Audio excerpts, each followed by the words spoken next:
Bangladesh television বদলে যাবে, বদলে দিবে।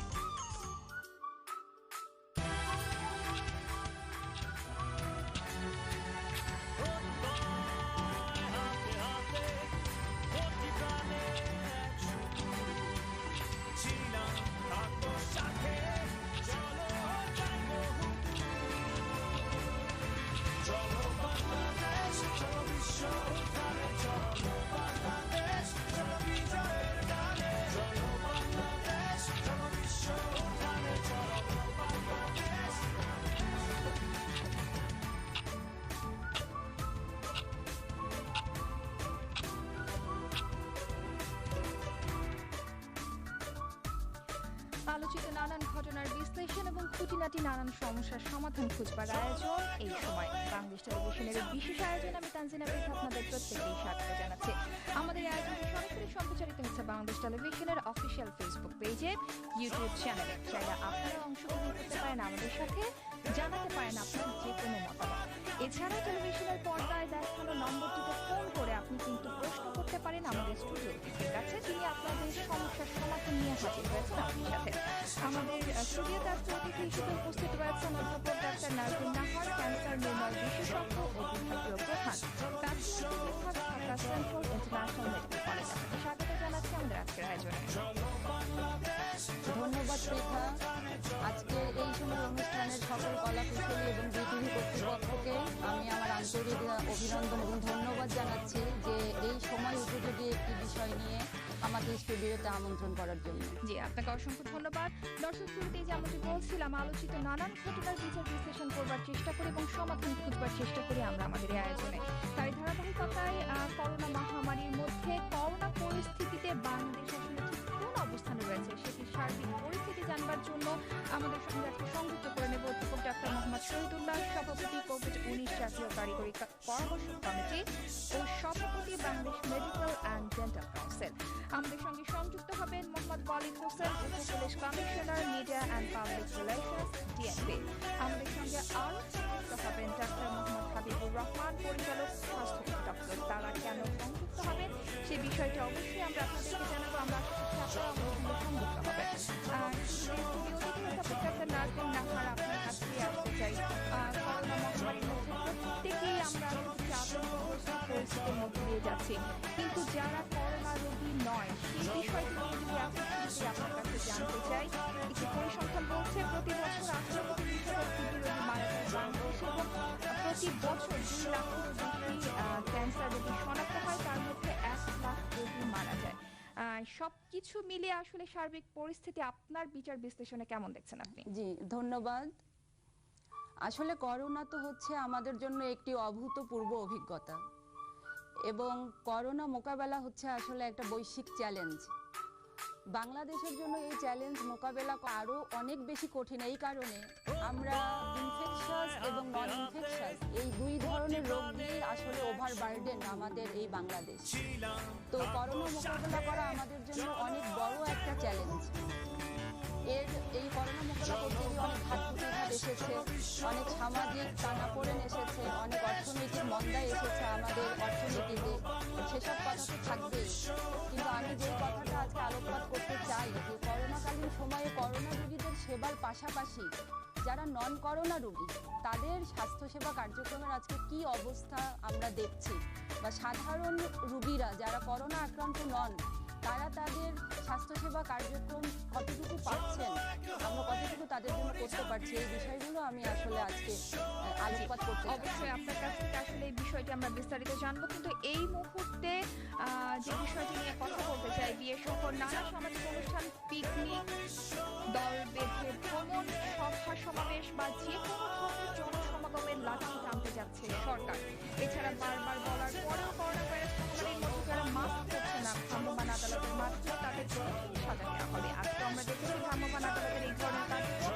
এই বিষয়টি নিয়ে কথা বলবার জন্য এই মুহূর্তে আমাদের সঙ্গে সংযুক্ত হচ্ছেন কোভিড-19 জাতীয় কারিগরি পরামর্শ কমিটির সভাপতি অধ্যাপক ডাক্তার মোহাম্মদ শহীদুল্লাহ।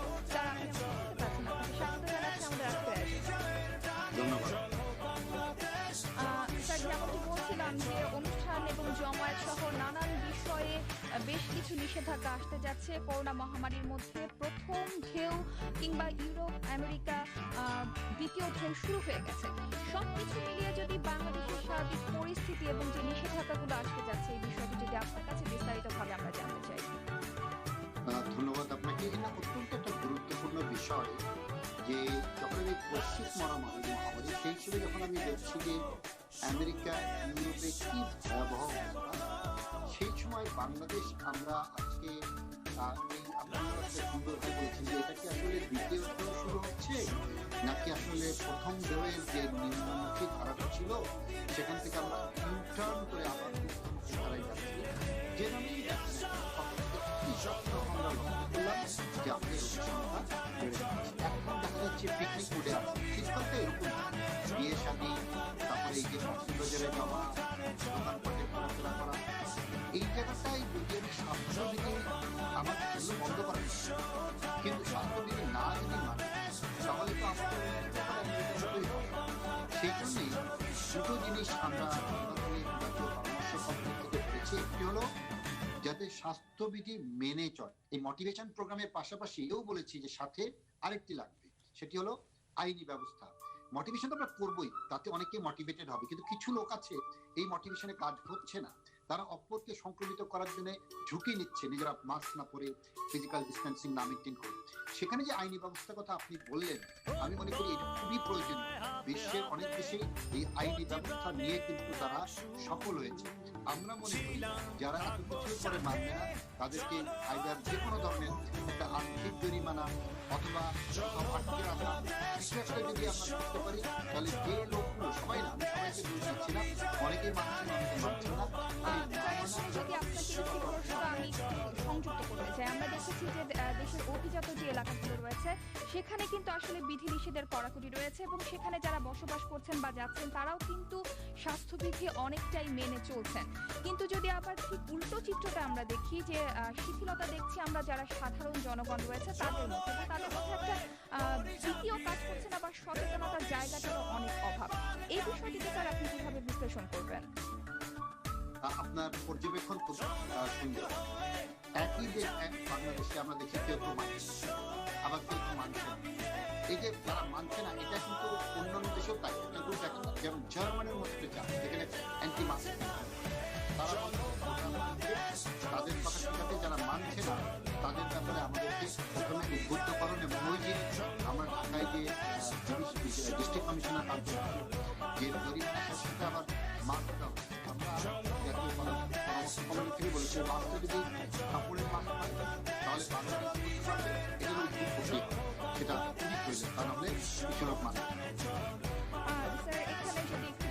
আবারও আপনার কথা সূত্র ধরেই বলতে চাই যে আমরা যদি বলি যে করোনা সংক্রমণ যখন বাংলাদেশ প্রথম অভিজ্ঞতাটি অর্জন করলো এবং বাংলাদেশে শনাক্ত হলো, তখন দেখেছি বিভিন্ন সময় আপনাদের জাতীয় পরামর্শ কমিটির বিভিন্ন ধরনের নীতিমালা কিংবা বিভিন্ন ধরনের পরামর্শ ছিল, কিন্তু স্বাস্থ্য মন্ত্রণালয়ের বাস্তবিক প্রয়োগে কিন্তু দেখা গেছে যে অনেক সময় সেই পরামর্শগুলো যথাযথভাবে মানা হয়নি। সেক্ষেত্রে আমরা যদি এখন দ্বিতীয় ঢেউয়ের আশঙ্কা করেই থাকি, এবারও কি আমরা তেমন চিত্রটি দেখবো, কিংবা যেটি মানা হয়নি তার জন্য আপনাদের আসলে এই মুহূর্তে কি করবার আছে? এটাও এটা আপনি যেটা বলেছেন সবই আসলে আপনার পর্যবেক্ষণ থেকে বলেছেন যে প্রথম দিকে অনেক সময় কিছুটা সমন্বয়হীনতা ছিল বা আমাদের পরামর্শ সবসময় সবগুলো বাস্তবায়ন করা হয় না, বা এখন সময়ের পরিক্রমায় আমাদের পরামর্শ কমিটির মিটিংগুলোতে কিন্তু স্বাস্থ্য মন্ত্রণালয়, স্বাস্থ্য অধিদপ্তরের রিপ্রেজেন্টেশন একটা হলো মানে প্রতিনিধি। কখনো কখনো আমরা যখনই তাদের কাছে মিটিং করে এই রেগুলেশনটা পাঠাই সুপারিশ, তারা কিন্তু পরবর্তী মিটিংয়ে বলে যে আপনারা এই করেছিলেন, আমরা এই করেছি এবং আগামীতে আমরা এটা করতে পারবো। এখন আপনার কথায় আসি আমি, আজকে আমরা একটা পর্যবেক্ষণ করলাম, আমাদের প্রায় 80% যে পরামর্শ ওনারা বাস্তবায়ন করেছেন, 20% এখনো করেননি বা কিছুটা বাস্তবায়নাধীন। আমরা বারবার বলে যাই, তবে একটা হলো কি সরকারের হয়তো কিছু সীমাবদ্ধতা থাকতে পারে, কিন্তু আমরা ওভারঅল অনেক কিছু চিন্তা করি যেগুলো করা যাবে বাংলাদেশে ডুয়েবল, সেই ধরনের পরামর্শ দিই যাতে করে আমরা এখন যে অবস্থা আছে তার সেই অবস্থার থেকে ভালোর দিকে যাই। উল্টো দ্বিতীয় ঢেউ যদি এসেও যায় হয়তো আমরা যেন আবারও বিপর্যয়ের মধ্যে না পড়ি, সেই ধরনের পরামর্শ আমরা দিয়ে যাচ্ছি। এবং আজকেও আমাদের ছিল মাননীয় প্রধানমন্ত্রীর কার্যালয়ে, সেখানেও আমরা এই অনেক বিস্তারিত আলোচনা হয়েছে। সরকার কিন্তু আসলে আমাদের পরামর্শগুলো গ্রহণ করছে এবং এ ব্যাপারে আন্তরিক, এবং কখনো কখনো আমরাও জানছি যে তারা কি করছে। সো আমাদের মধ্যে পারস্পরিক একটা যোগাযোগ আছে, এই যোগাযোগের মাধ্যমে আমি আশা করি যে আমরা সঠিক পথে একটা ভালো কিছু আশা করতে পারি আগামী জি স্যার, একটি বিষয় আসলে আপনার কাছে এই মুহূর্তে আমার জানবার রয়েছে যে আমরা সম্প্রতি জেনেছি যে পররাষ্ট্র মন্ত্রণালয় থেকে একটি বিবৃতি দেওয়া হয়েছে যে যারা বিদেশ ফেরত নাগরিক বাংলাদেশে প্রবেশ করবেন তারা করোনা নেগেটিভের সনদ নিয়ে আসলেও তাদেরকে এয়ারপোর্টে একটি পরীক্ষার মাধ্যমে দেশে প্রবেশ করতে হবে। যদি সে আবারও নেগেটিভ প্রমাণিত হয় তাহলে সে দেশে প্রবেশ করতে পারবে। কিন্তু যখন আমাদের অনুসন্ধানী টিম আসলে এয়ারপোর্ট কর্তৃপক্ষের কাছে বিষয়টি জানতে চেয়েছিলেন, তখন তারা বলেছেন যে না, স্বাস্থ্য মন্ত্রণালয়ের পক্ষ থেকে তাদের কাছে এমন কোনো ধরনের নির্দেশনা নেই। এই বিষয়টি স্যার আপনি কিভাবে ব্যাখ্যা করবেন? এটা আমাদের লাস্ট যে 22তম মিটিং, এইটার উপরে একটা বিশেষ আলোচনা হয় এবং বিশেষ আমরা পরামর্শ দিচ্ছি। একটি হলো যে বাংলাদেশে মানে আইসি যাত্রীরা, সেটা ঢাকা বিমানবন্দর হতে পারে, সিলেট, চিটাগং আর বেনাপোল, আমরা বলেছি যে সরকারের তরফ থেকে একদম প্রত্যেকটা এয়ারলাইন্সকে একটি নোটিশ দিতে হবে যে তারা সনদবিহীন কোনো যাত্রী তুলবে না। সেই সনদটা কিসের সনদ? আরটিপিসিআর নেগেটিভ সনদ। ওই কোনো ডাক্তারের কাছ থেকে লেখা আনলো যে উনি ভালো আছেন, এরকম। এবং এটা এইরকম প্যাসেঞ্জার যদি আসে, আমাদের পরামর্শ তাহলে কোনো অসুবিধা নেই। যেরকম অনেক দেশে কিন্তু ওই আরটিপিসিআর এর নেগেটিভ সনদকে মানা হয়, তুমি বাড়ি যাবে। কেউ যদি ভুল করে আনলো না, অথবা এমার্জেন্সি বেসিসে চলে আসছে, সে নিয়ে আসতে পারে, তখন বলা হচ্ছে তাদেরকে আমাদের প্রাতিষ্ঠানিক যে কোয়ারেন্টাইনে নিয়ে তাকে আরটিপিসিআর টেস্ট করা, এবং সেই টেস্টটা রেজাল্ট 1 থেকে 2 দিনের মধ্যে হয়ে গেলে যদি নেগেটিভ হয় উনি বাড়ি, যদি অনেক পজিটিভ হয় তাহলে 14 দিনের।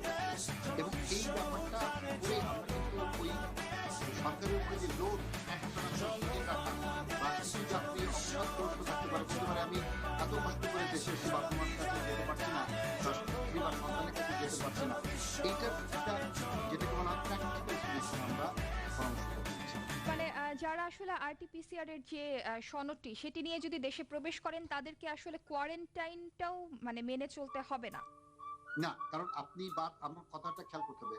আমি বলেছি 72 ঘন্টার মধ্যে, যেমন কাতার এয়ারলাইন্সে উঠতে গেলে পৃথিবীর যে কোনো দেশে 72 ঘন্টার মধ্যে নেগেটিভ সনদ নিয়ে আসা তাদেরকে অ্যাকসেপ্ট করা হয়।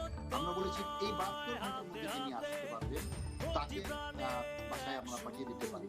কারণ আপনি সব তথ্য নিতে পারেন, আপনাকে প্র্যাকটিক্যালি যেতে, আর যে আনতে পারবেন না তখন তাকে আপনি কোয়ারেন্টাইনে নেবেন, নিয়ে আমাদের সরকারের তত্ত্বাবধানে, স্বাস্থ্য অধিদপ্তরের তত্ত্বাবধানে যে আইপিসিআর হোক বা যে কোনো মেকানিজম হোক, তার টেস্টটা করে যদি নেগেটিভ হয় তাহলে বাড়ি যাবে, পজিটিভ হলে জি, অসংখ্য ধন্যবাদ। আমরা আসলে স্যার একটি মহামারীর মধ্যে দিয়ে যাচ্ছি, যেমনটি ছিল শতবর্ষ আগে স্প্যানিশ ফ্লু, আমাদেরকে 2 বছর পর্যন্ত আমাদেরকে সময় লেগেছে এটি মোকাবেলা করবার জন্য।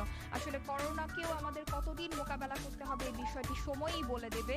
কিন্তু যে বিষয়টি এই মুহূর্তে যে বাচ্চাদের স্কুল কলেজ এবং শিক্ষা প্রতিষ্ঠান একেবারেই বন্ধ রয়েছে, ভ্যাকসিন আসলেও সেটি আসলে খোলাটা কতটুকু সময় উপযোগী হবে, এটি একটি প্রশ্ন আপনার কাছে আমার এই মুহূর্তে। এবং যে বিষয়টির জন্য আমরা আসলে প্রত্যেকেই অপেক্ষমান যে কবে আসবে এই ভ্যাকসিন, কিংবা সেটি ট্রায়ালি বা বাংলাদেশে কিভাবে শুরু হবে, এই দুটো বিষয়টি যদি স্যার আপনি আমাদের কাছে পরিষ্কার করতেন। অনেক ধন্যবাদ। কারণ এই দুটো প্রশ্ন উত্তর আমার মনে হয় আপনাদের মাধ্যমে। একটি হলো স্কুল কলেজ বন্ধ থাকাতে কিন্তু আজকে যে অবস্থা আছে কিছুটা সত্যির মধ্যে আছি না আমরা, যে মানে মাঝখানে কমে যাচ্ছে, এটা কিন্তু স্কুল কলেজ বন্ধের কিন্তু একটা ইফেক্ট, অনেকগুলো বড়। এখন এই স্কুল কলেজ খুলে দিলেই কিন্তু আমরা অলরেডি আমেরিকা এবং ইউরোপে যেখানে স্কুল কলেজ খুলেছে তারা এই ছাত্র বা ছাত্রী ঘরে ইনফেকশনটা নিয়ে এসছে। আমাদের একটা পরামর্শ ছিল, আমাদের মাননীয় শিক্ষামন্ত্রীর সাথে জাতীয় পরামর্শ কমিটির একটা সভা, সেই সভায় আমরা বলেছিলাম নভেম্বর পর্যন্ত বের করব, তারপরে দেখি নভেম্বরে আসলে দ্বিতীয় ভোটের হয়। তো যার ফলে মাননীয় শিক্ষামন্ত্রী অলরেডি কিন্তু ডিসেম্বর পর্যন্ত বন্ধ ঘোষণা করেছে। আমাদের পরামর্শ পুরো শীতকালটা আমরা পার করব।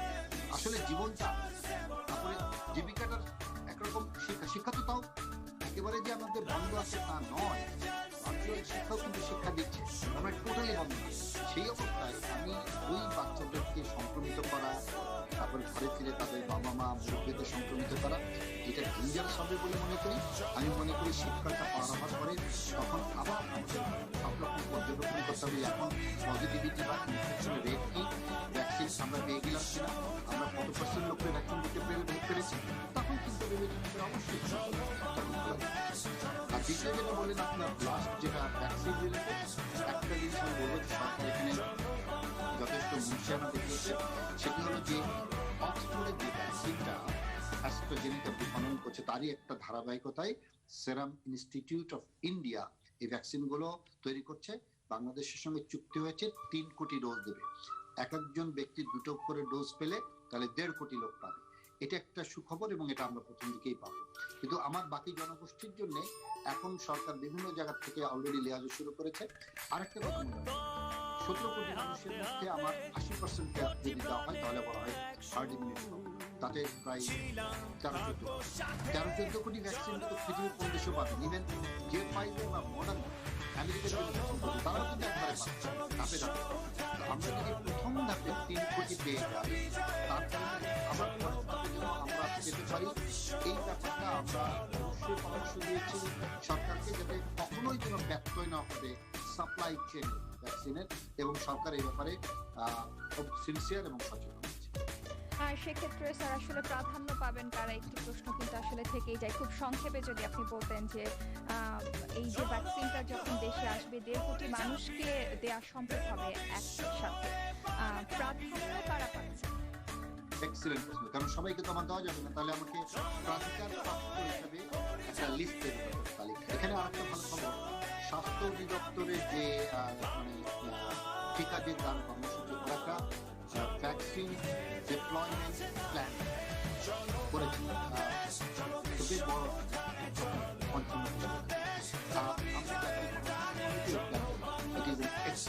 সেখানে এখানে আছে যে প্রথম 1.5 কোটিতে কারা হবে। আমি একটু বলেই দিই, স্বাস্থ্যকর্মী যারা স্বাস্থ্য সেবা দেবে তাকে তো আমার পরিচয়, তো স্বাস্থ্য সেবা কর্মী হিসেবে চিকিৎসক, নার্স, প্যারামেডিক্স, টেকনোলজিস্ট, এরপরে নেক্সট গ্রুপ আসবে যেটা হলো আমাদের এল্ডারলি গ্রুপ অফ পিপল। এখন এটার ডেফিনেশন আমি ব্যক্তিগতভাবে মনে করি 65 করে, কেউ বলে 60। তারপরে হলো আমাদের কোমরবিড যারা মানে যাদের কোমরবিড আছে প্রমাণিত। আরেকটা আমাদের কিছু সরকারি চাকরি, যেরকম ল এনফোর্সিং এজেন্সি, যারা পুলিশ, ট্রাফিক পুলিশ পার্টিকুলারলি প্রতিদিন মানুষের সঙ্গে যাদের সংমিশ্রণ করতে হচ্ছে। তারপরে আমাদের কিছু আমাদের যারা অ্যাডমিনিস্ট্রেশনের লোক আছে, যাদের ডে টু ডে পাবলিক পাবলিকদের সাথে তাদের মেলামেশা করতে হয়, তাদের এইভাবে একটা করে দেখা যাচ্ছে যে 1.5 কোটি দিয়ে এই ফার্স্ট যে প্রায়োরিটি গ্রুপ তাদেরকে দেওয়া সম্ভব। স্যার অসংখ্য ধন্যবাদ। সব শেষে আসলে সাধারণ জনগণের উদ্দেশ্যে আসলে যে কথাটি আমরাও বলছি, স্বাস্থ্যবিধি মেনে চলার কোনোই বিকল্প নেই, কিন্তু আপনার কাছ থেকে কিন্তু আসলে সাধারণ জনগণরা অনেক অনুভব করবেন। আপনি সবার জন্য কি বলবেন এই মুহূর্তে? এবং সেই সাথে আরেকটি বিষয় সংযুক্ত করতে চাই, গতকালকে কিন্তু বিশ্ব স্বাস্থ্য সংস্থা একটি উল্লেখ প্রকাশ করেছে করোনা সংক্রমণের হয়তো 3য় ঢেউ বিশ্ব দেখবে। সবকিছু মিলিয়ে আপনার কি বলবেন? দ্বিতীয় ঢেউটাই আমরা সামাল দিই, তৃতীয় ঢেউয়ের ব্যাপারে অবশ্যই আমরা চিন্তা করবো। তবে এটা আপনি অত্যন্ত ভালো কথা বলেছেন যে কি করা উচিত। এখন আমি বারবারই বলি, ভ্যাকসিন সমাধান হতেও পারে, ভ্যাকসিন সমাধান নাও হতে পারে, আবার ভ্যাকসিন কবে আসবে জানি না। ততদিন পর্যন্ত যদি আমরা নিজেদেরকে সুরক্ষিত রাখতে চাই, আমাদের স্বাস্থ্যবিধি না মানার কোনো বিকল্প নেই।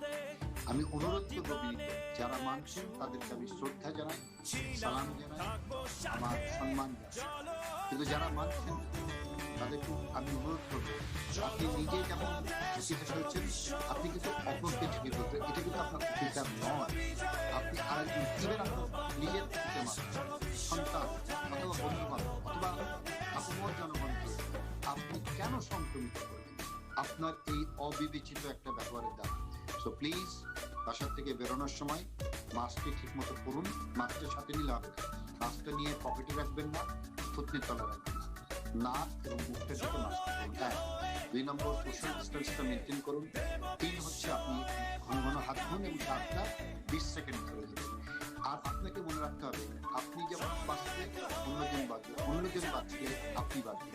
আপনি সংক্রমিত হলে অন্যকে সংক্রমিত করবেন, অন্য সংক্রমিত লোকের কাছে আপনি দাঁড়িয়ে কথা বললে আপনি সংক্রমিত হবেন। এই স্বাস্থ্যবিজ্ঞানের যিনি মানে আপনি আমি সবাই সুরক্ষিত। স্যার অসংখ্য ধন্যবাদ জানাচ্ছি আপনার এত ব্যস্ততার মাঝে আপনি আমাদেরকে সময় দিয়েছেন। আপনার মাধ্যমে আমরা আসলে বিভিন্ন বিষয়গুলো জানতে পারছিলাম, বিভিন্ন সমস্যার সমাধানও আশা করছি আমার দর্শক পেয়ে গেছেন। আপনাকে অসংখ্য ধন্যবাদ জানাচ্ছি আমাদের আজকে আপনাকে এবং আপনার মাধ্যমে সবাইকে আমার তরফ থেকে দর্শক, যেমনটা আসলে আমরা শুনছিলাম, আমাদের নিজেদের সুরক্ষা কিন্তু শুধুমাত্র আমাদের নিজেদের কাছে নয়, আমরা সুরক্ষিত থাকলে কিন্তু আমাদের পরিবারও সুরক্ষিত থাকবে।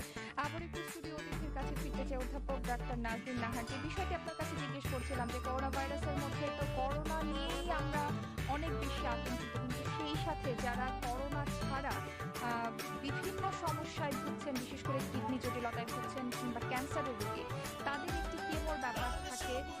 সবকিছু মিলে আসলে আপনার কাছে এই সময় পরিস্থিতিটি আসলে কেমন?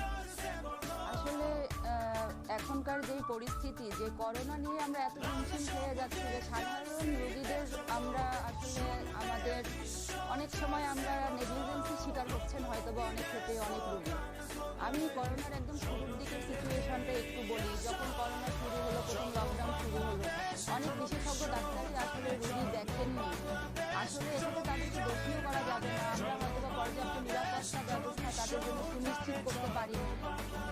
তো প্রথম থেকেই দেখা গেল ক্যান্সার রোগীদের কথা আমি বলবো যে অনেক ভোগান্তির মধ্য দিয়ে তারা গিয়েছে। আমাদের বাংলাদেশে প্রত্যেক বছর প্রায় 2 লক্ষ বিভিন্ন ধরনের ক্যান্সার নিয়ে রোগীরা শনাক্ত হচ্ছেন। ব্রেস্ট ক্যান্সারের কথা যদি ধরি, প্রায় 15,000 থেকে 16,000 রোগী প্রত্যেক বছর এই ব্রেস্ট ক্যান্সারে আক্রান্ত হচ্ছেন। ব্রেস্ট ক্যান্সার হোক, জরায়ুর ক্যান্সার হোক, অথবা লাংসের ফুসফুসের ক্যান্সার হোক, যে কোনো ক্যান্সারই হোক, এটার প্রথম শর্ত কি যে রোগীটা আমার কিভাবে বাঁচবে, রোগীটাকে আমি কিভাবে বাঁচাতে পারি। প্রথম কথা হচ্ছে আর্লি ডায়াগনোসিস। যত দ্রুত আমার রোগটা নির্ণয় হবে তত তাড়াতাড়ি আমার এই রোগীর চিকিৎসা শুরু হবে এবং তত ওনার বাঁচার সম্ভাবনা বেড়ে যাবে। একটা জিনিস কি, করোনা তো আছে, করোনাকে সঙ্গে করেই আমাদের বাঁচতে হবে, এরকম একটা মনোভাব আমাদের ইতিমধ্যে তৈরি হয়েছে। কিন্তু আপনি দেখেন যে করোনার কোন রোগীটা আসলে সার্ভাইভ করবে বা কোন রোগীটা করবে না, করোনার কিন্তু সুনির্দিষ্ট কোনো চিকিৎসাও নেই। আপনার বডির মেকানিজম ঠিক করবে যে আপনি সার্ভাইভ করবেন কি করবেন না। কিন্তু একজন ক্যান্সারের পেশেন্ট, একজন ক্রনিক কিডনি ডিজিজের পেশেন্ট, তার কিন্তু যেই চিকিৎসা, এটা কিন্তু সুনির্দিষ্টভাবে দিক নির্দেশনা দেয়া আছে এবং সেই বিষয়ে কিন্তু অলরেডি গবেষণালব্ধ ফলাফল আমাদের হাতে আছে। আমরা যদি শুধুমাত্র এই রোগীগুলোকে সুষ্ঠুভাবে, সুন্দরভাবে যদি প্রাথমিক পর্যায়ে রোগটা শনাক্ত করে তার চিকিৎসাটা শুরু করতে পারি, আমি জানি যে উনি সার্ভাইভ করবেন, আমি জানি যে উনি বাঁচবেন। তো আমাদের এই ক্ষেত্রে কোনো ধরনের নেগলিজেন্সির সুযোগ নেই। শুরুতে অনেক চিকিৎসকই আসলে বিষয়গুলো হয়তো বা নিজের নিরাপত্তার অজুহাতে এড়িয়ে দিয়েছেন, কাউকে আঘাত দিয়ে আমি বলতে চাই না, কিন্তু আমার এই রোগীগুলোর কথা তো আমার চিন্তা করতে হবে যে এই কিডনি ডিজিজের রোগীগুলো আছে, যাদের রেগুলার ডায়ালাইসিস নিতে হচ্ছে, তাদের জন্য আমরা কি করতে পেরেছি।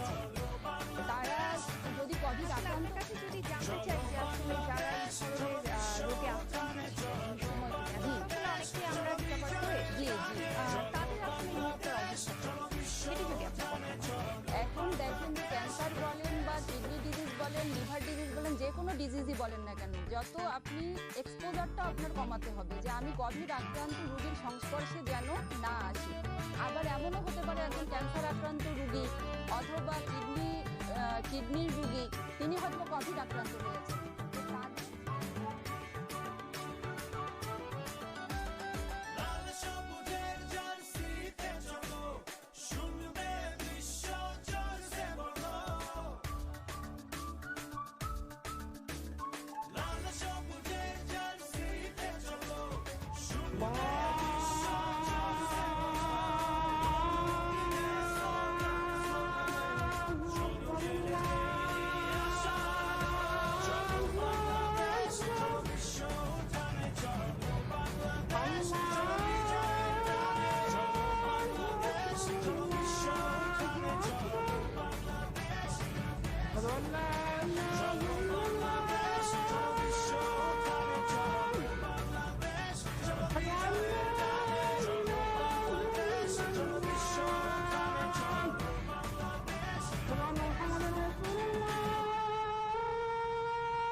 أشهد أن محمدا رسول الله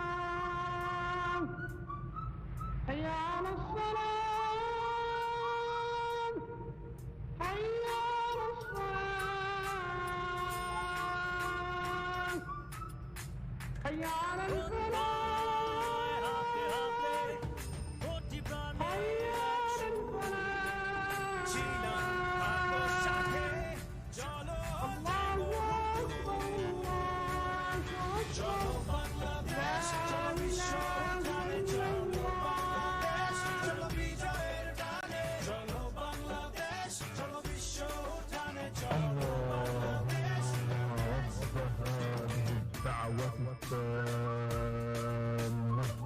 والصلاة القائمة آت محمدا الوسيلة والفضيلة والدرجة الرفيعة وابعثه مقاما محمودا الذي وعدته إنك لا تخلف الميعاد. হে আল্লাহ, এই পরিপূর্ণ আহ্বান ও শাশ্বত নামাজে তুমি প্রভু হযরত মুহাম্মদ সাল্লাল্লাহু আলাইহি ওয়াসাল্লামকে দান করে বেহেশতের সর্বোচ্চ সম্মানিত স্থান এবং সুমহান মর্যাদা। আর তাকে অধিষ্ঠিত করো শ্রেষ্ঠতম প্রশংসিত স্থানে, যার প্রতিশ্রুতি তুমি তাকে দিয়েছ। নিশ্চয়ই তুমি প্রতিশ্রুতি ব্যতিক্রম করো না।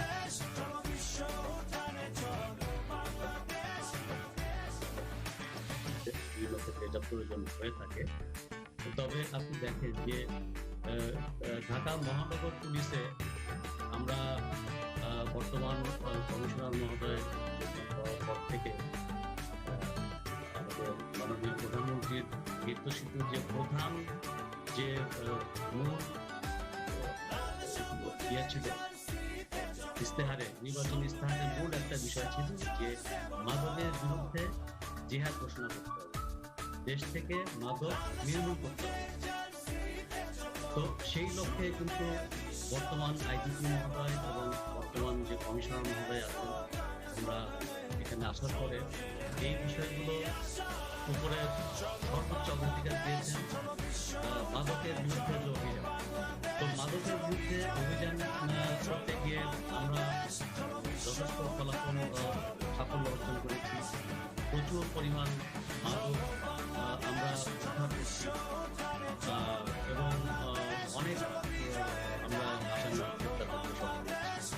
কিন্তু একটা বিষয়ে দেখা গেল যে এই মাদকের বিরুদ্ধে যারা অভিযান করবেন তাদের কিন্তু নৈতিকতার মানদণ্ডটা হওয়া উচিত নিষ্কলুষ। এবং আমাদের পুলিশ বাহিনীর মতো একটা সুশৃঙ্খল বাহিনীতে প্রতিটি সদস্য মাদক নির্মূল হবেন, এটাই কিন্তু জনগণের প্রত্যাশা। তো সেই লক্ষ্যকে সামনে রেখে আমরা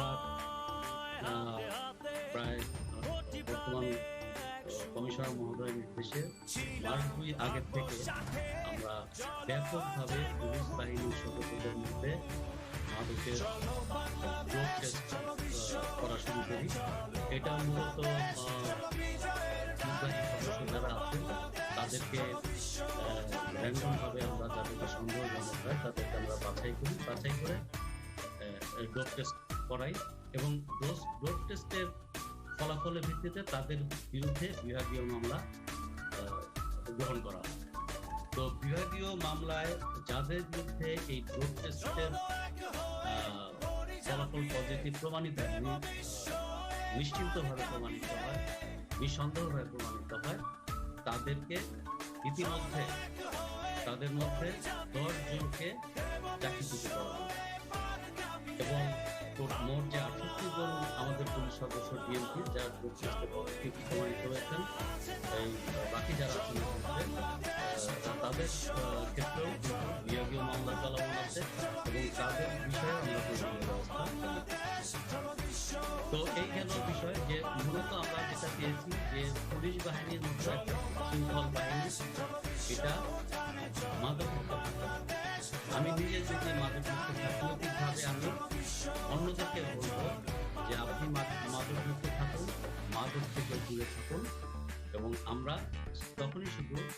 দেশটাকে মাদকমুক্ত করতে সক্ষম। জি, আপনাকে অসংখ্য ধন্যবাদ জানাচ্ছি। আসলে সবশেষে যে বিষয়টি আসলে আপনার কাছে না জানলেই নয় যে এই ধরনের উদ্যোগ কি আপনারা মানে চলমান রাখবেন, এইটি নিয়ে আপনাদের কি পরিকল্পনা রয়েছে? এবং যেটি আপনি বলছিলেন যে যারা মাদক বিরোধী অভিযান পরিচালনা করবেন তাদেরই আসলে নিশ্চিতভাবে মাদকহীন হতে হবে, সেক্ষেত্রে সচেতনতা বৃদ্ধির জন্য আপনাদের কি কি কার্যক্রম রয়েছে?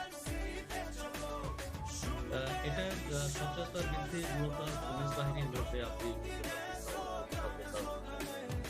তো সেটা যদি বলেন, এই যে আমরা 2 মাস আগের থেকে মোটামুটি ঘোষণা দিয়ে কিন্তু আমরা তাদেরকে সতর্ক করেছি যে হ্যাঁ, পুলিশ বাহিনীর প্রতিটি সদস্যকে মাদকমুক্ত থাকতে হবে এবং তার ভিত্তিতে তখনই বলা হয়েছিল যে কাউকে যদি ডোপ টেস্টে পজিটিভ পাওয়া যায় তাকে চাকরিচ্যুত করা হবে।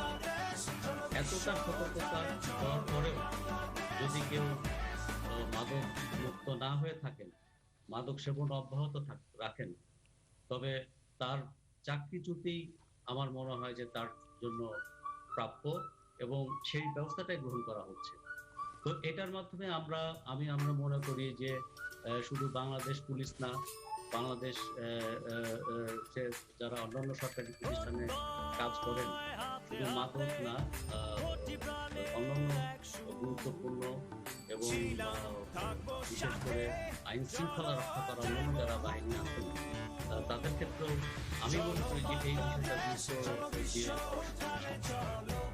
জি, আমরা বেশ কিছুদিন আগে আসলে খবর দেখছিলাম যে বিভিন্ন শুধুমাত্র পুলিশ না, বিভিন্ন অফিসেই আসলে এই ধরনের ডোপ টেস্টের মাধ্যমে চাকরি নিয়োগের একটি প্রক্রিয়া শুরু হতে যাচ্ছে, এমন একটি পরামর্শ এসছে। সেক্ষেত্রে আসলে আপনাদের কার্যক্রম কিভাবে করে আপনারা এই বিষয়টিকে সমন্বয় করবেন?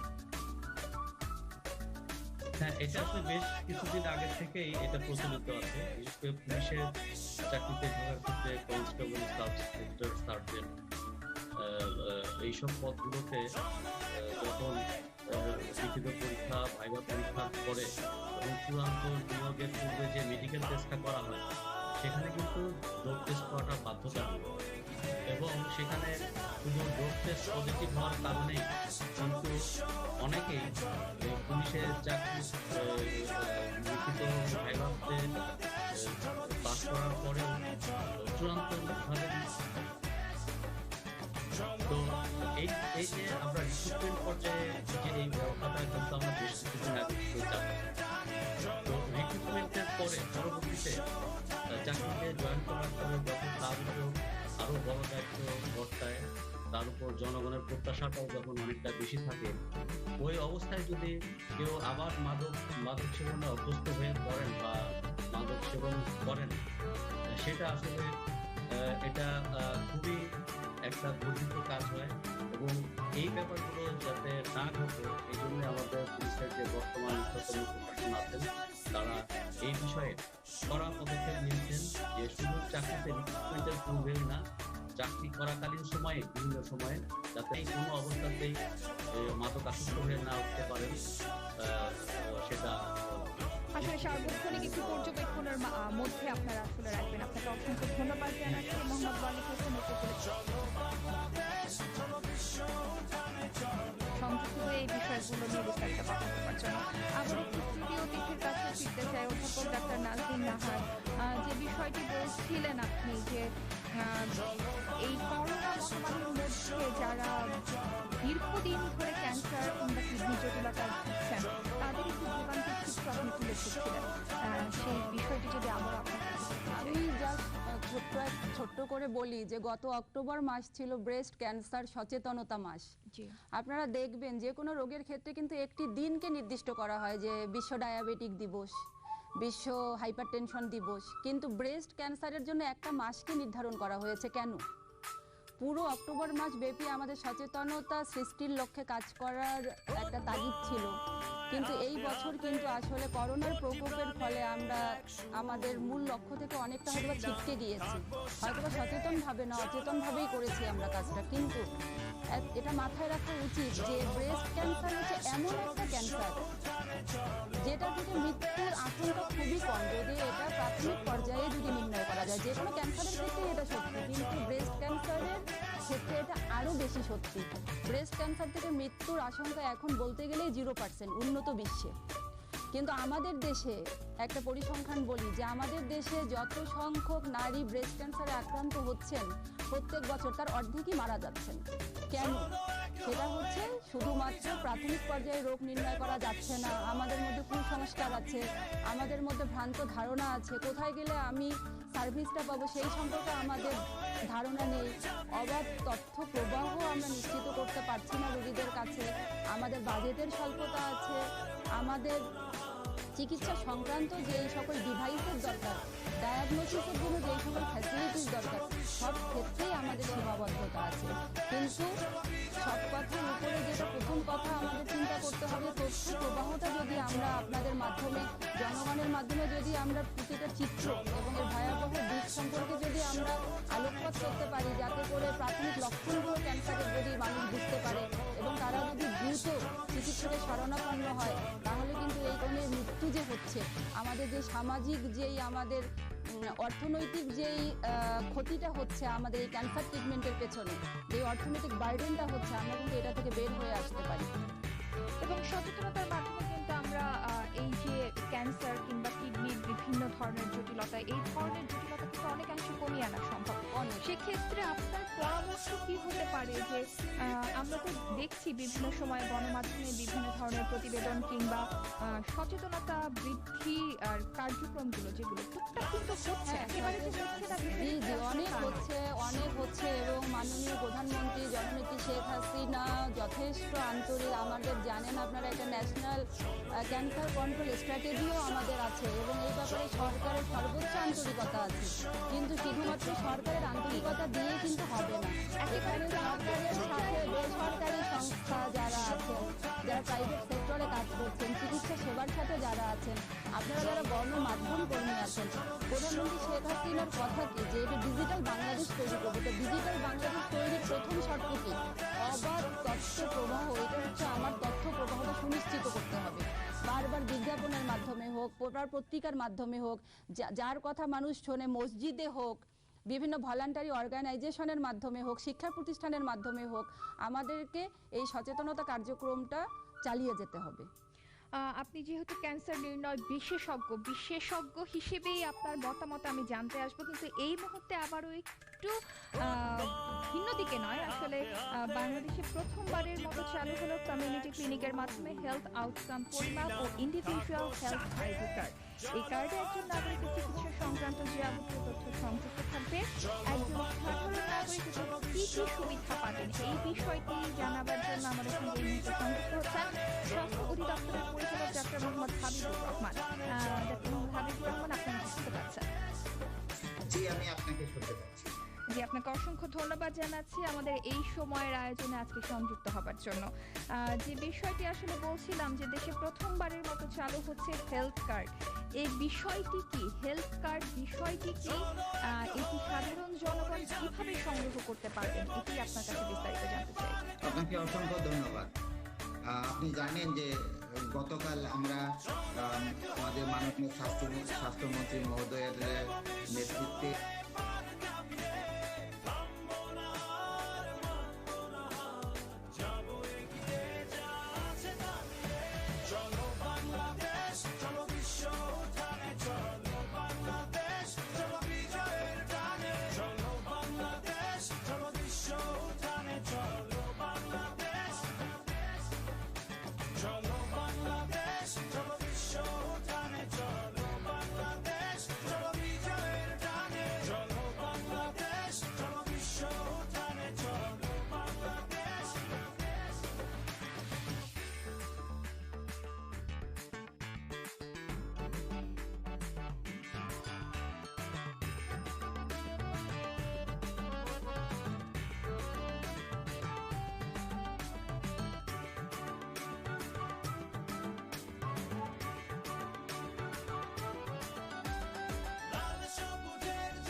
ছিলাম থাকবো সাথে চলো যাই বহুদূর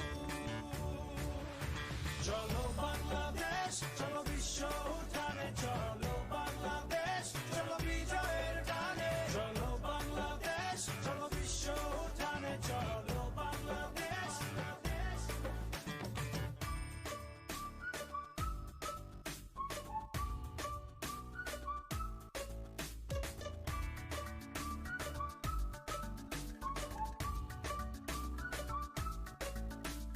চলো এক হয়ে করি ঝাঁপিয়ে দেব বিশ্ব এবার কাঁপিয়ে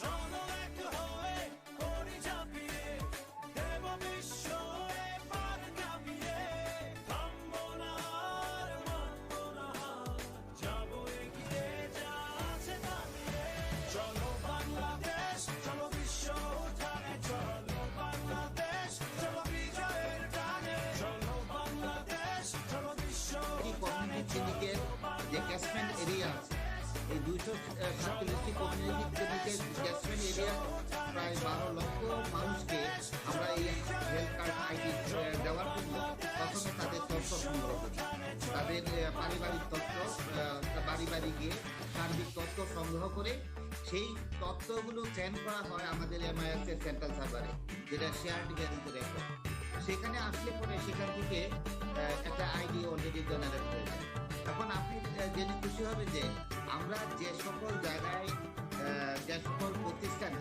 এই শেয়ার্ড হেলথ রেকর্ডটা চালু করব সেই সকল প্রতিষ্ঠানে যখনই যে হাসপাতালেই যাক না কেন যে প্রতিষ্ঠানেই সেই রোগী যাক না কেন সেখানে তার আইডিটা ব্যবহার করলে পরে সে যদি এই হাসপাতালে চিকিৎসা নাও নিয়ে থাকেন অন্য হাসপাতালে যদি চিকিৎসা নিয়ে থাকেন যেটা আমাদের প্রোগ্রামের আওতায় তার সকল তথ্য দেখা যাবে সে কি চিকিৎসা নিয়েছিল তার কি কমপ্লেন ছিল কি ওষুধ খেয়েছে সব তথ্য কিন্তু আমরা দেখতে পাই সুতরাং রোগী যদি কোচিয়ান উপজেলা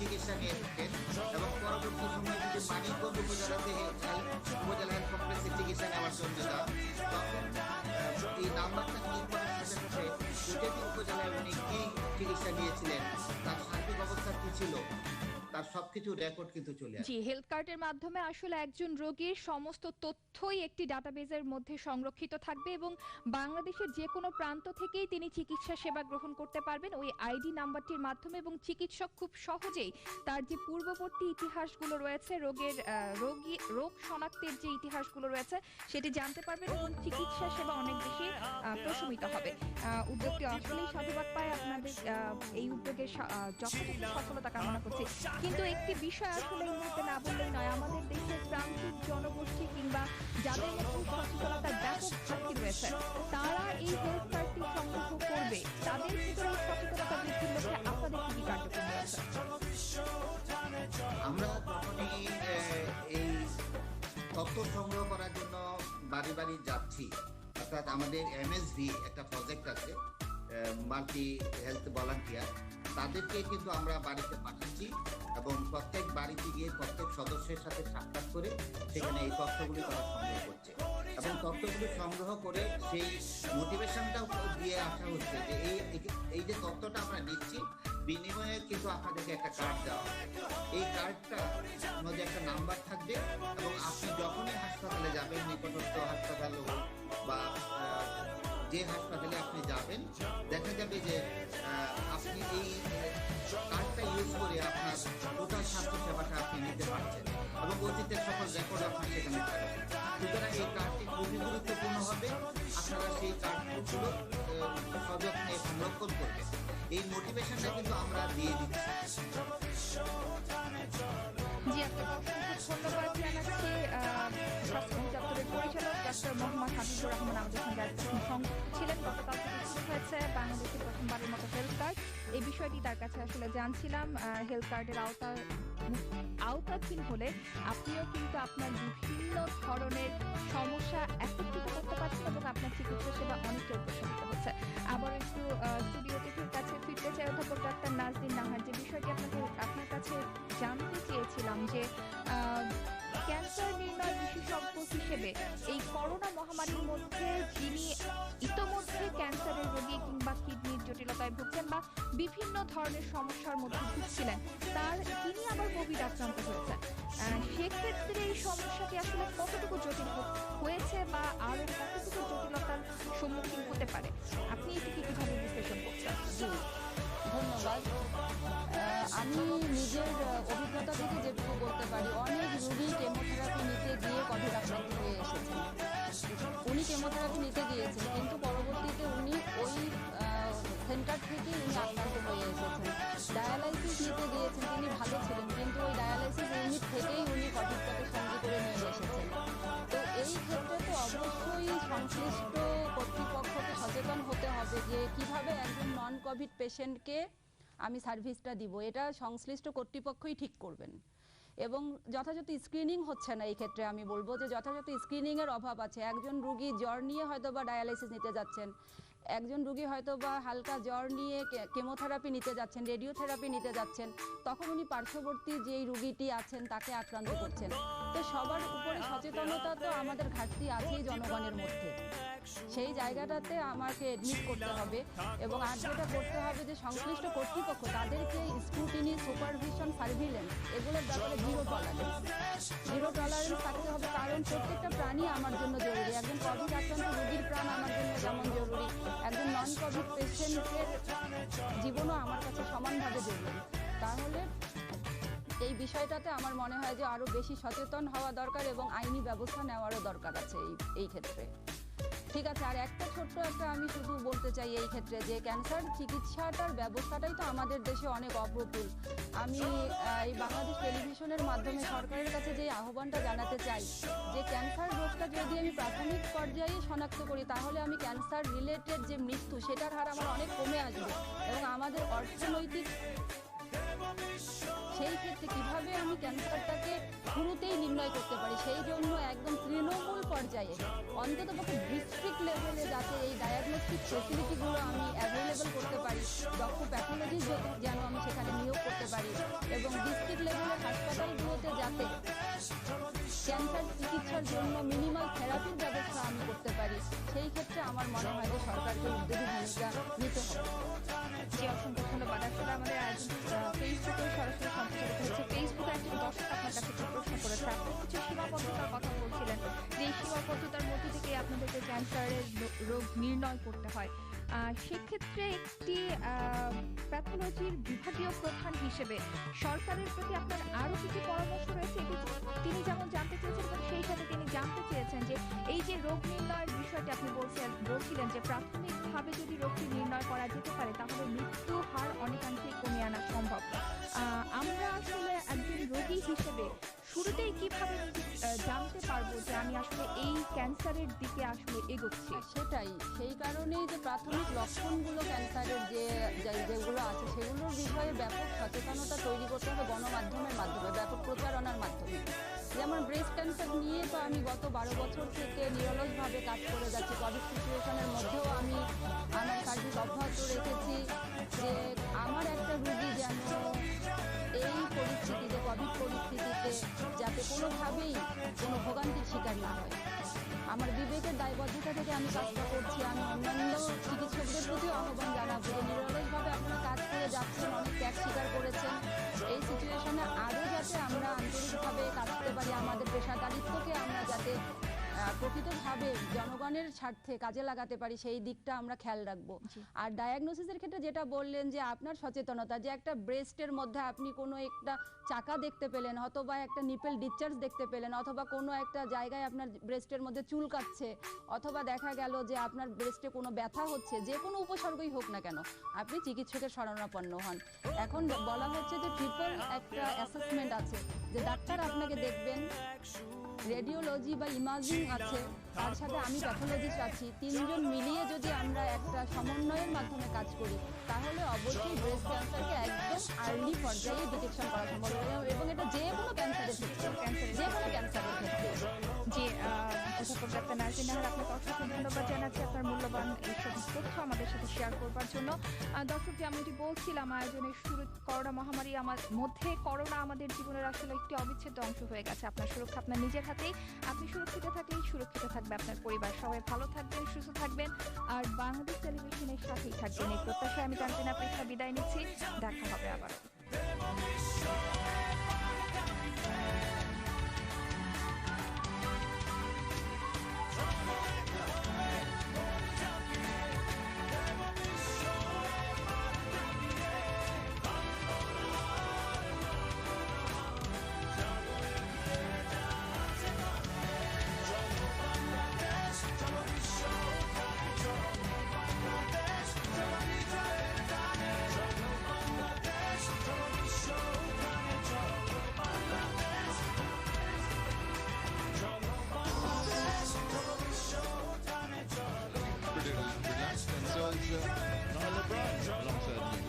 Welcome back to Dhaka now. Good afternoon.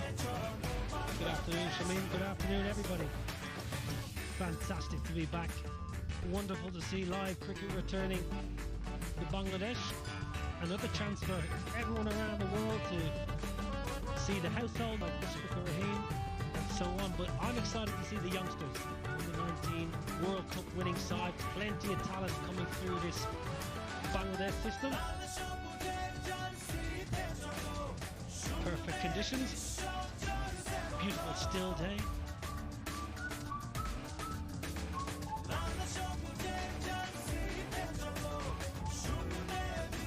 This is what it's all about. Bangabandhu T20 Cup. Fantastic to see. They've had a little bit of cricket. The President's Cup, so they should be ready to go. They're eager and show what they can do. Yes, the Bangladesh Cricket Board has really taken measures in slowly getting cricket back into the middle. As you mentioned, President's Cup earlier. Prior to that, there was a longer version competition going. So the players lining up. There's going to be a short opening ceremony for this Bangabandhu T20 Cup 2020.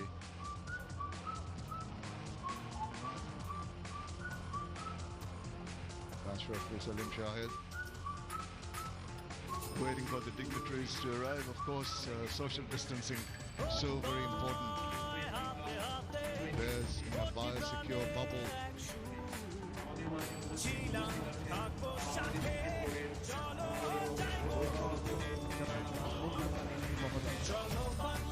আমি এখন মাননীয় board সভাপতিকে আজকে এই Bangabandhu T20 কাপের উদ্বোধন ঘোষণা করার জন্য বিনীতভাবে অনুরোধ জানাচ্ছি।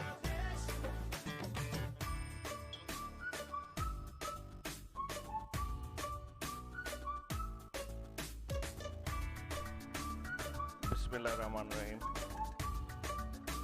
জাতির জনক বঙ্গবন্ধু শেখ মুজিবুর রহমানের জন্ম শতবার্ষিকীতে বাংলাদেশ ক্রিকেট বোর্ডের উদ্যোগে আয়োজন করা হয়েছে বঙ্গবন্ধু টি20 কাপ 2020। টুর্নামেন্টে অংশগ্রহণকারী দলসমূহ যেমন fortune Bangladesh, Gazipur Chattogram, Beximco Dhaka, Gemcon Khulna, minister group Rajshahi এবং আমাদের মিডিয়া পার্টনার বাংলাদেশের প্রথম এবং একমাত্র Nasum Hussain Shanto's gone for 17.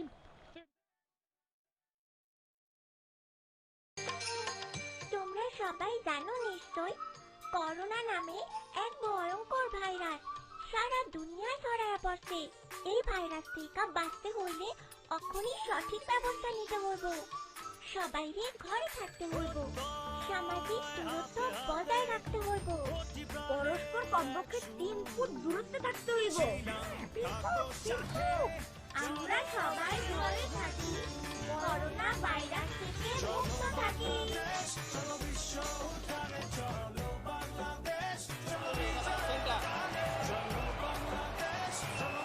Rony Talukdar is the new batsman in.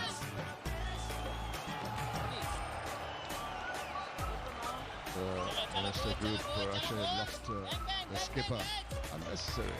I thought that he could have just ensured that does not get carried away. And a successful over ends for Nasum Ahmed. After 4 is 31 for 1.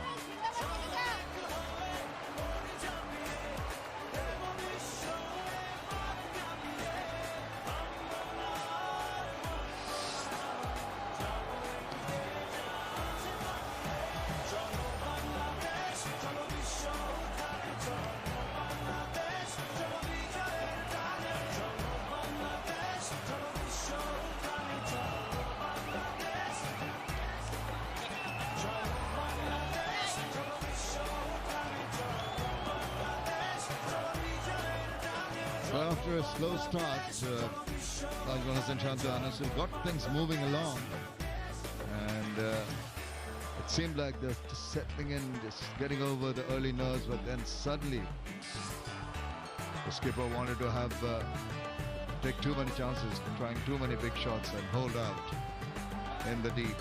Another Mehedi Hasan Mirage, not Mehedi Hasan Mirage, sorry, Rana. But there's a lot of Mehedi Hassans in this tournament. Nice drive, and that's going to beat the fielder. Lovely shot, another 4 runs. Well, it's a good stroke with 4 bowling.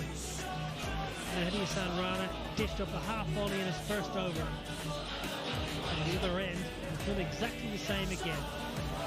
And he saw once, and that's exactly where he was. He wants to plant that front foot down the wicket and just free his arms. No swing, no pace. Still got to put it away though. Looks in good touch. Yes, but he's got to take into cognizance the fact that they lost their skipper in the previous over. Well, he's made his intentions pretty clear, hasn't he? He moves around, he goes down the wicket, gives them the charge, but what he did well is, despite the fact that he had to reach for it, he placed it in the gap. Yeah, it was good batting.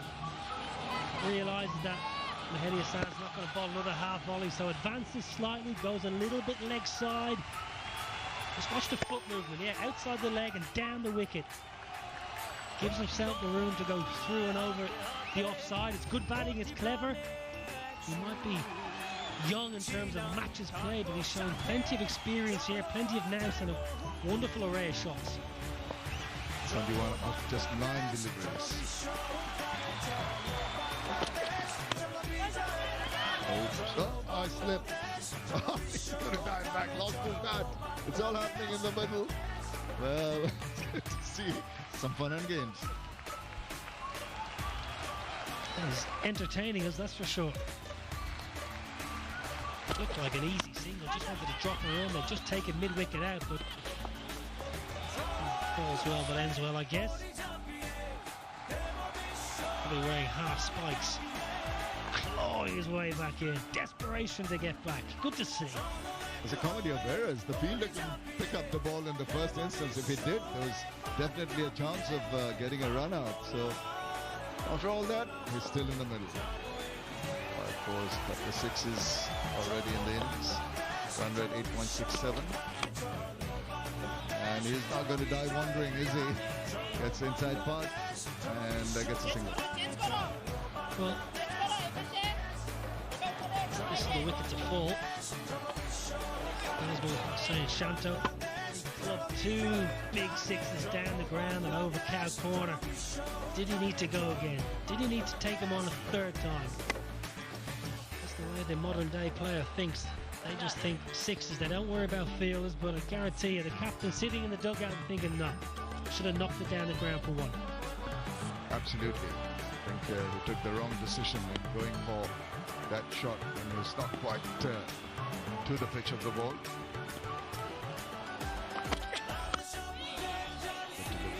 That ball that I was mentioning when he came into ball first tends to bring just that ball back in to the right-handed batsman. Something that Mushfiqur Rahman, similar for the left-arm pace bowler, is striving recently. He has that wonderful cutter and slower ones, but that's the one he needs to nurture. I'm talking about Mushfiqur Rahman. Mahedi Hasan is pretty adept at that, as we saw in the last delivery.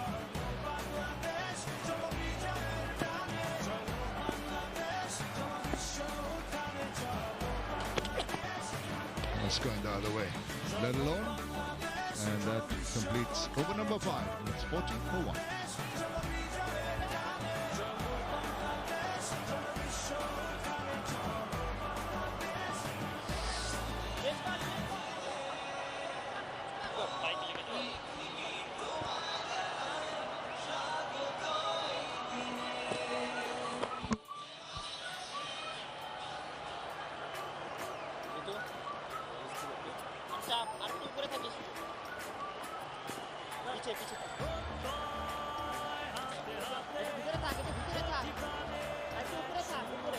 After the end of the 5th over, Mr. Rajshahi has moved on to 40 for 1.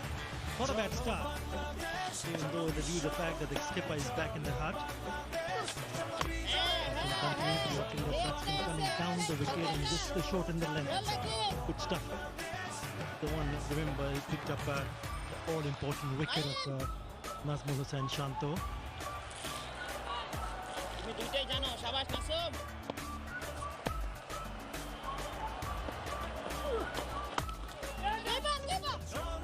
Pick up a single.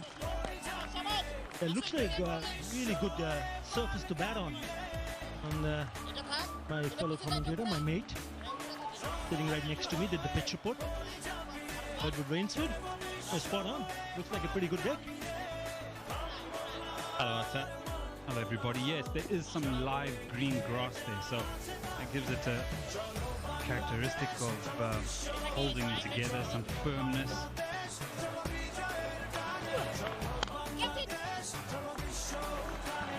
Put away with the stain. A poor length, and the batsman has jumped all over that. Yeah, we've seen it a couple of times. Once you give an opportunity for the batsmen to free their arms, whether they're on the front foot or on the back foot, they're picking up boundaries. This is a pretty good looking shot off the back foot. It's just too short, easy picking. Remember, that's the power play. This is the 6th over, so there are fielding restrictions here. So the bowlers needs to be spot on. The moment you err in line and length, you'll be penalized. Better, much better. A bit slower in the air also from Nasum. Yeah, length as well is so important in power play, and we also talk about the depth overs. They just got one delivery to get out of this. This time a little bit uppish on the answer, just away from the fielder experiment. They should come back comfortably for the second they do.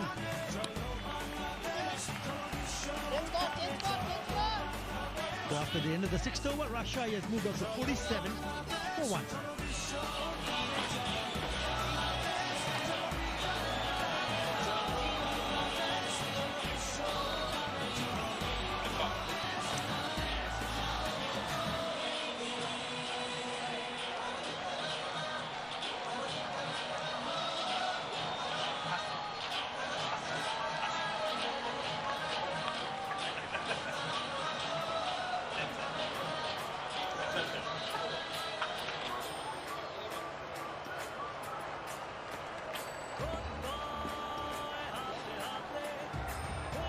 Right.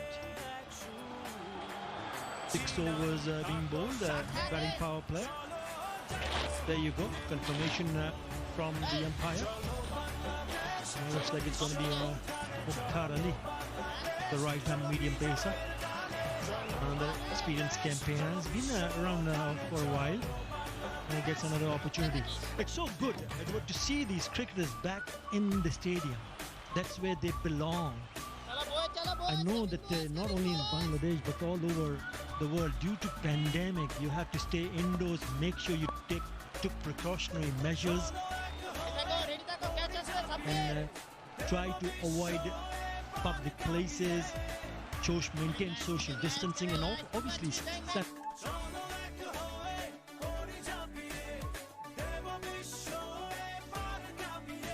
yourself to make sure that you don't get the virus, and at the same time you do not spread it to others. And that's the same time you do not spread it to others. And that's the reason why I feel it's great to see cricketers back where they belong. Seriously hope this kicks on in a lively fashion.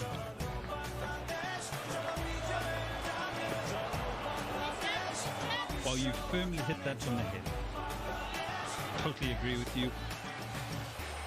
I think from a Bangladesh point of view, fantastic to get cricket going again. Really competitive, really good for all the players to get out there and express themselves after a long period. A little bit of a hiatus, not by their doing, but obviously by the COVID-19 pandemic. Well said, Doctor. Yeah, you could feel the vibration when you went down to the field. You did the pitch report, I did the toss, and you could see the smile coming back on each and every one's face, knowing that yes, they have an opportunity to get back to what they do their best. Upish end there, should be taken, it's gone. Rubel Hossain takes it at long off. Muktar Ali picks up his first wicket in his very first over. Now, not sure if there's been a change of pace here, but the ball prior to this, the keeper was up. So trying to prevent the batsman by you going back. Yes, change of pace, rolls his fingers across the ball. It's pitched up, he thinks he can score off it, but he can't. Celebrations. Yeah, really good piece of bowling from Muktar Ali. He'll be very happy to see the back of Rony Talukdar. Gone for 6. It's 48 for 2.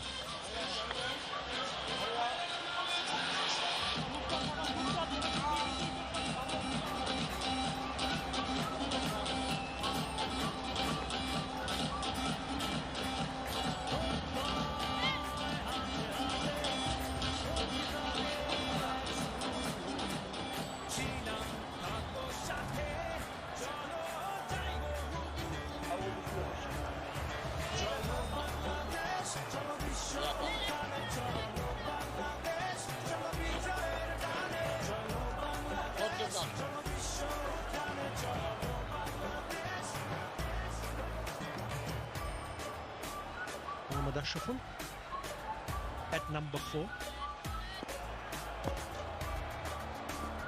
Facing up.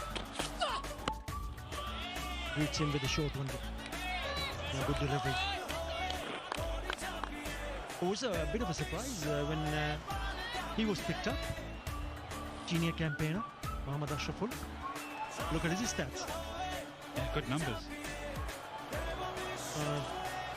Strike rate could have been a bit better, but yes, it's the experience. And you feel that if he just gets going, if he can just stay on and get your bit set, because they've started to lose wickets at regular intervals. What I meant the first one, because after the opening partnership was looking good, 31 for 1, and then all of a sudden it's 48 for 2. Yeah, you see the shimmy down the wicket, and that's because the keeper's gone back and he thinks the length is there to hit the ball, but it isn't because of the change of pace as well. Clever bowling.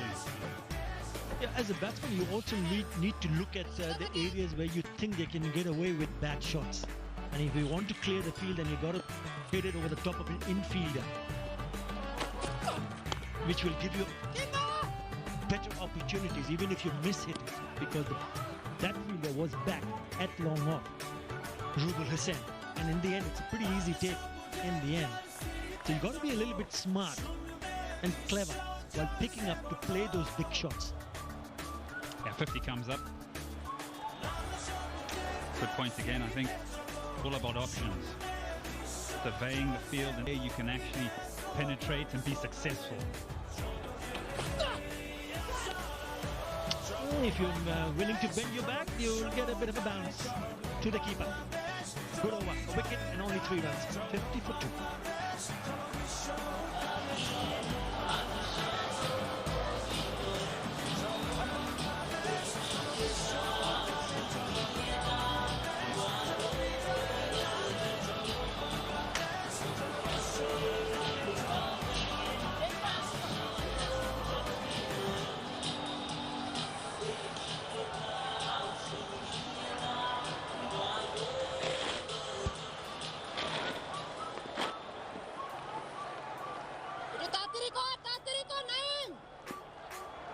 After the end of the seventh over, Minister Good Rajshahi, after put into bat by Mushfiqur Rahim, had moved on to 50 for 2. Still a bit of a batting to come. Nasum Ahmed to continue, he's bowled well. Swept.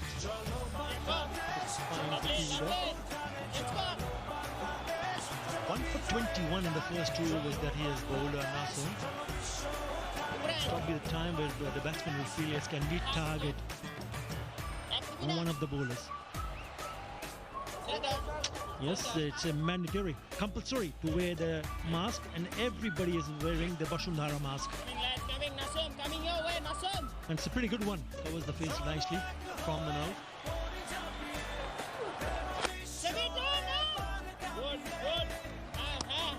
When do a batsman decide, yes, it's time to kick on? Because they've lost 2 wickets.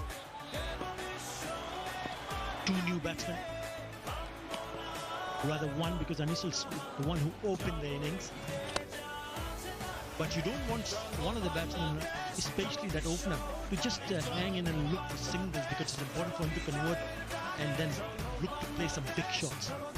Well, 8 and over gets him 152. 10 and over, that would be perfect. In the real world, to get them 177.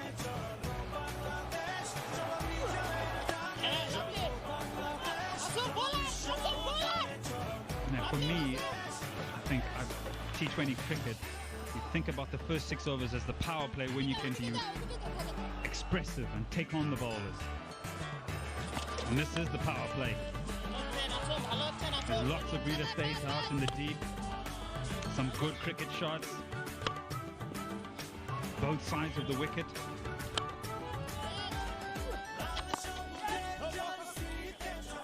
And so for me, I think that the greatest challenge in T20 cricket is those middle overs.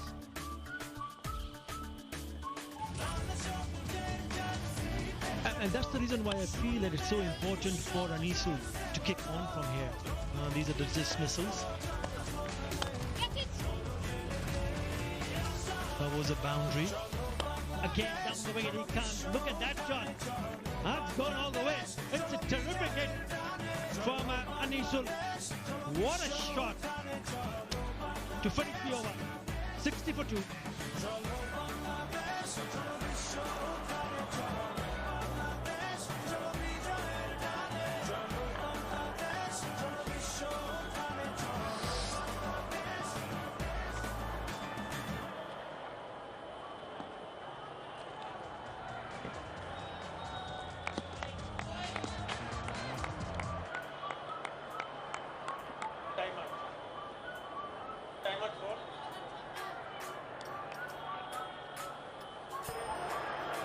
Yeah, Rubel Hossain started well. You can look at his figures, nice and tight.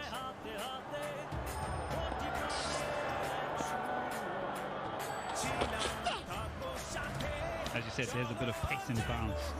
Umpire's called it a while. I'm not sure about that. I think it's more about the height, really. Not the tallest of fellas. Yeah, I was a bit surprised. But what matters is what the umpire thinks in the middle. Right. Yeah, mentioned about that short pitch deliveries, and he's got good bounce, good carry to the keeper. So it's not a bad idea to bowl a few short ones also. Short and wide. Picks up the man in the deep.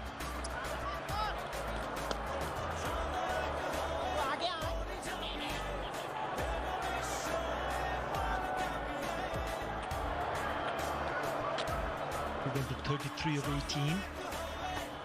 Yeah, as much as there's something on offer for bowlers, look at this for a shot. Decides early. It's tossed up, yes, to get to the pitch of it. And execute in that manner and go for 6 as well. Unbelievable. Yeah, really good use of the feet on that occasion. The shot that we saw a little while earlier.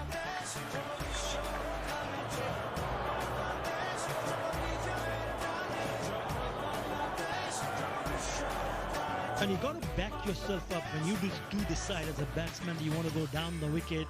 You've got to be confident enough to reach to the pitch pitch of the delivery and then finish it nicely. That was a terrific hit. Absolutely wonderful shot. Just guide this to the third man for singles. He's dealing in singles at the moment, Ashraful. Now have a look at this one more time. It's a gorgeous looking shot. It just opened the face of the bat because there was a fielder at long off, but he hit it quite far away from that fielder. Just moving away on down the legs. And look at that shot. That is a terrific hit. And he has to make that count because he's now moved on to 34 of just 19. So you really don't want him to get out at this stage of the game.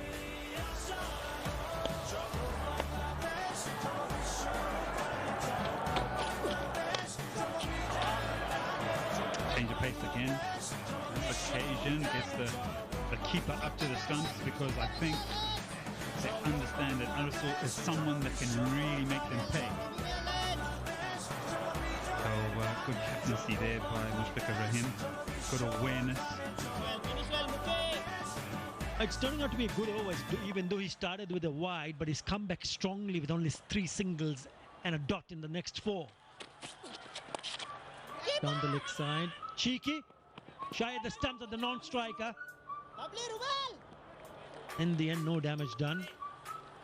And that's exactly what Mushfiqur Rahim would be hoping, that the bowlers create that kind of pressure.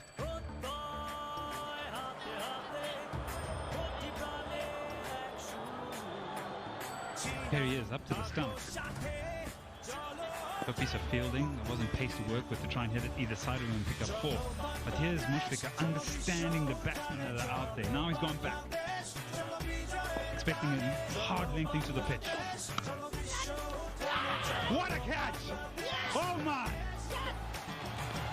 He knew he was going to put pace on, went back, gave Ashraful the opportunity to cut the ball away, and the fielder said no chance. Naeem Sheikh has taken a blinder. Magnificent.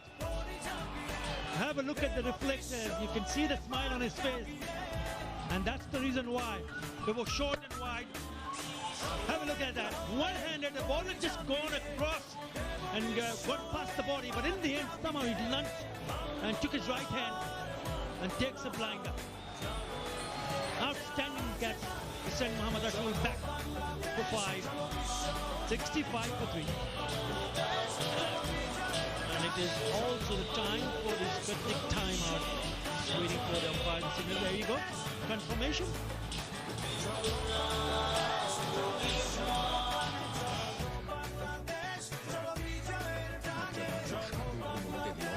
জাতির পিতা বঙ্গবন্ধু শেখ মুজিবুর রহমান শুধু বাঙালি জাতির কাছে অবিসংবাদিত নেতা নন, বিশ্বের বহু স্বাধীনতাকামী মানুষের কাছে তিনি প্রবল অনুপ্রেরণা। বঙ্গবন্ধুর সর্বকালের শ্রেষ্ঠ সাহসী নেতা প্রণব মুখার্জি। তোমরা আমারই দেওয়া ত্যাগ দিয়ে আমার বন্ধু মুজিবকে হত্যা করে আমি নিজেই নিজেকে অভিশাপ দিচ্ছি। আনোয়ার সালেহ। আপোষহীন সংগ্রামী নেতৃত্ব আর কুসুম কোমল হৃদয় ছিল মুজিব চরিত্রের বৈশিষ্ট্য। ইয়াসির আরাফাত। আওয়ামী লীগ নেতা শেখ মুজিবুর রহমানের মতো তেজি এবং গতিশীল নেতা আগামী 20 বছরের মধ্যে এশিয়া মহাদেশে আর পাওয়া যাবে না। Henry Kissinger. বঙ্গবন্ধু শেখ মুজিবুর রহমানের প্রতি আমার গভীর শ্রদ্ধা। আজ এই মহান দেশে দাঁড়িয়ে আমিও বাংলাদেশের বন্ধু হতে চাই। Nelson Mandela. জাতির পিতা বঙ্গবন্ধু শেখ মুজিবুর রহমানের স্বপ্নের সোনার বাংলা গড়ে তুলতে বাংলাদেশ অনেকটা এগিয়ে গেছে। বান কি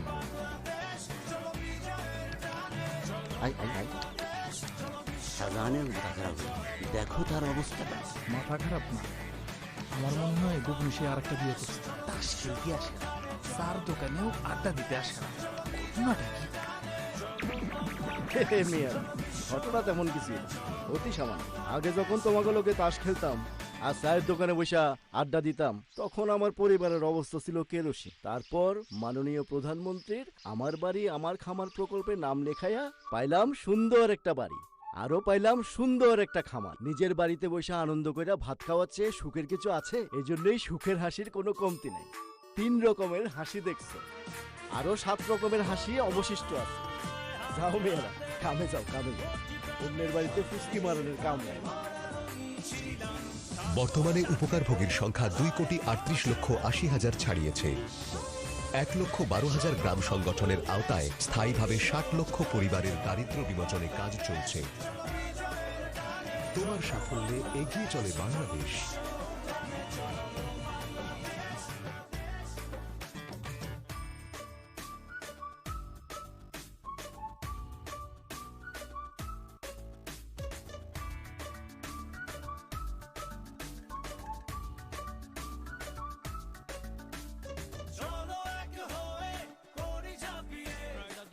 End of the 9th over, Minister Gujarat has moved to 65 for 3.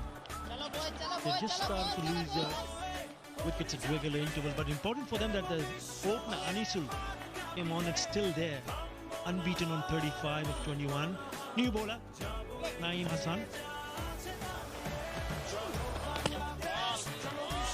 Starts with a bit of a quicker and a wideish delivery, gets away with it. Nayeem Hasan, right arm, tall right arm off spinner. Best of 3 for 21, 15 wickets. Oh, he's gone down the wicket and I think he's gone. Poor cricket. You've just come out of a strategic timeout. And what happens straight away, you make the wrong option, the wrong decision. Come down the wicket, not at the pitch of the delivery. Bring the keeper in play and stumped. This is a good piece of bowling, hits it above the eye line. Batsman is deceived by the fly, cannot get back, and some good glove work by the captain. Yeah, what was surprising to see was this is the only second delivery from the new bowler, just come on to board. And it's the set batsman Anil Sulaiman who was looking so good. Stuck Mushfiqur bowled Nayeem Hasan. Gone for 35. Good little innings. 65 for 4.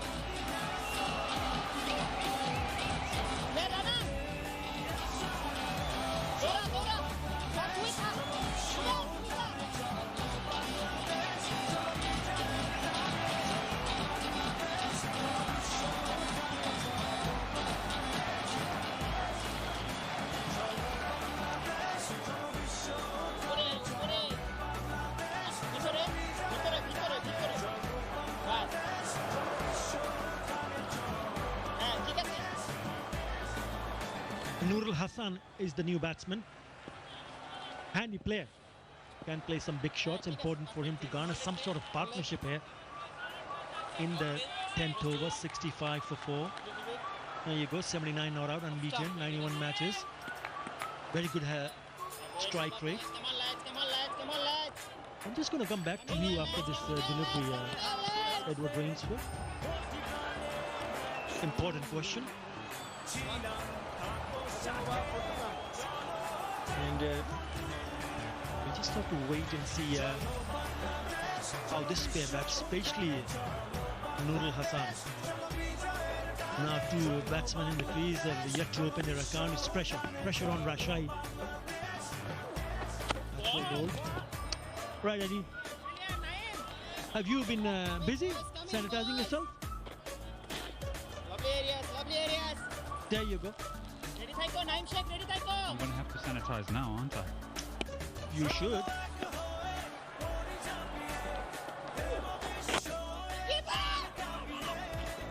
Quick single. And there's a shout.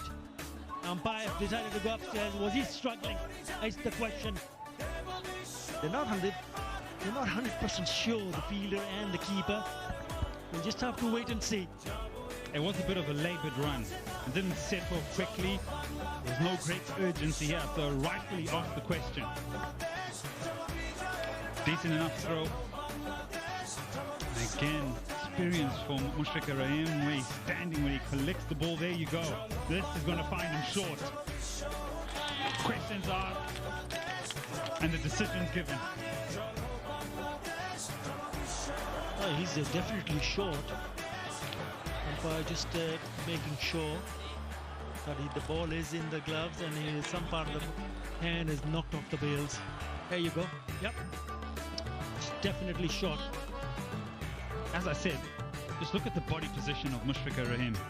He's not standing behind the stumps, he's standing alongside them, so when the throw comes in, all he has to do is continue with the momentum and the line, and then disrupt the stumps. I think the umpires just want to be sure that the ball is within his gloves and he's making contact with the stumps and the bails have been dislodged. Rajshahi getting into trouble one more time. Confirmation, he's run out. Good piece of fielding from Nasum Ahmed. And a ball running in between the wickets. 65 for 5.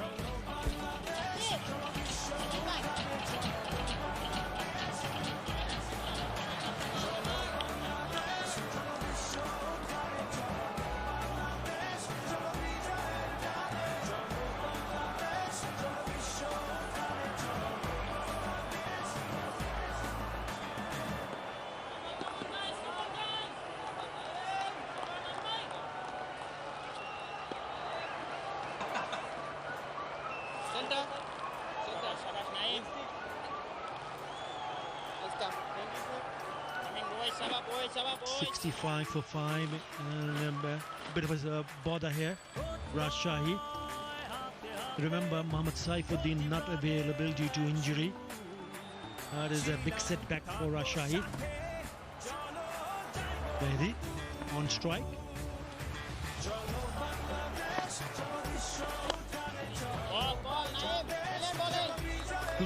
Good way to open up his account. Single.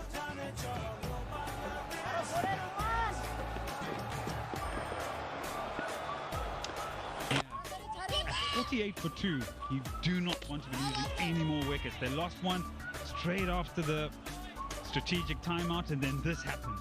Good piece of fielding, has to run round his body to set off the throw from his left hand. And so at 48 for 2, they find themselves now 67 for 5 after 10.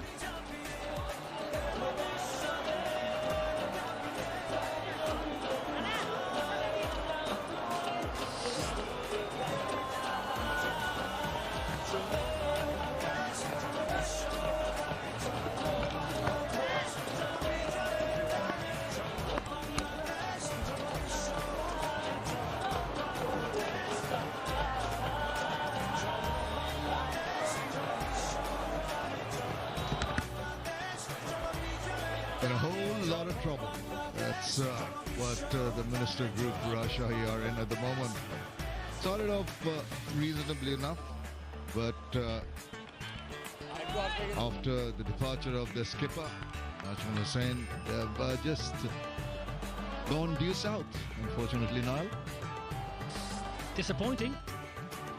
47 for 1 after the power play. It's gone horribly wrong. 67 for 5. Mahmood, the last man, run out without facing. Well, a whole lot depends on these two players. Now, it's very essential that we sanitize our hands on a regular basis. Organic Care has supplied these for the crew and the commentators, so you better do that after you complete it. I'll make sure I'll do mine.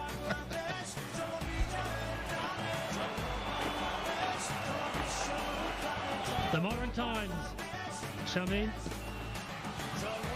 Cricket is back. That's the main thing. That's what we love.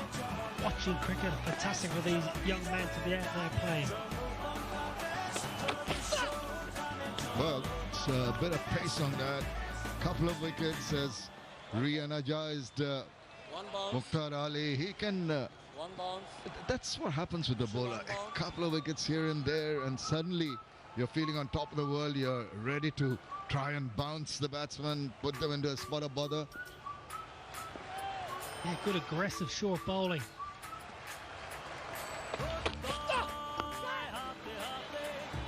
He's certainly a modern day cricketer.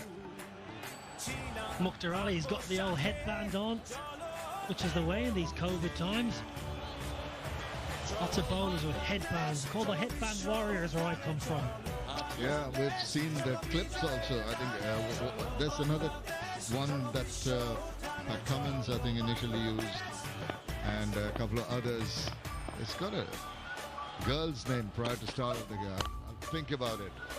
As short, and that's just holding. That's good. That's a brilliant effort from the fielder and a good throw back too. Wow, brilliant work in the deep. Fantastic work in the deep. First of all, the commitment to hold the ball in, and then the rocket throw. Just have a look at this commitment. Brilliant. Now get up, get the ball in and try and affect the run out. There he is. Locates the ball, and have a look at this for an absolute bullet throw.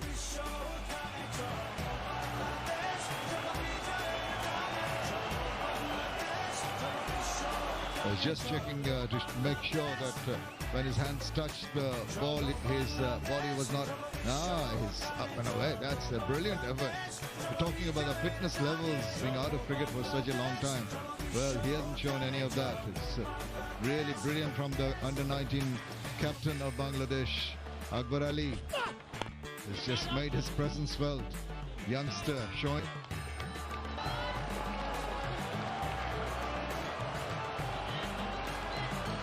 Akbar Ali, under 19 skipper. Fantastic. What a throw. Bullet throw. Bowler be disappointed. Muktar Ali should have hauled that in, should have affected a second run out. Thought of a run, not wise. Dot ball to finish the 11th over. It remains on 72 for 5.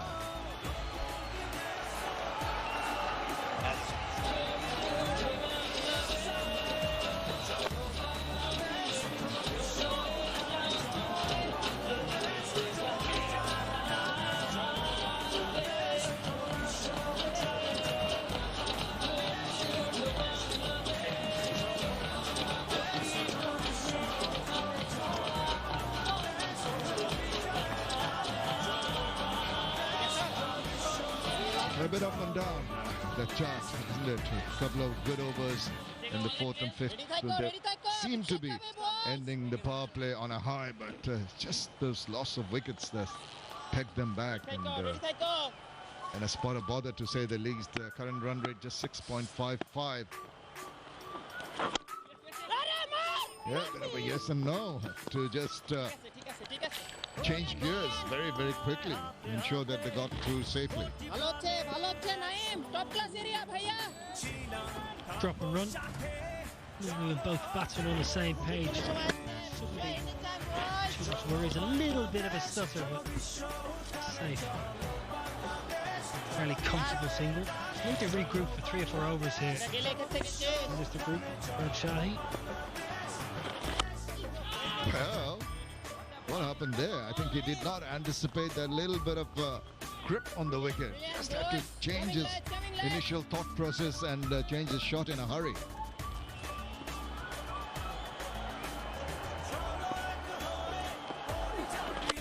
There he goes, high and handsome. And all the way for a long, long over boundary. This shot came about because the previous ball turned quite significantly, and the batsman thought, right, I'm going to hit with this spin. That's a good option. It's not a huge boundary, it's a good sized boundary, but nowadays batsmen are strong on their feet.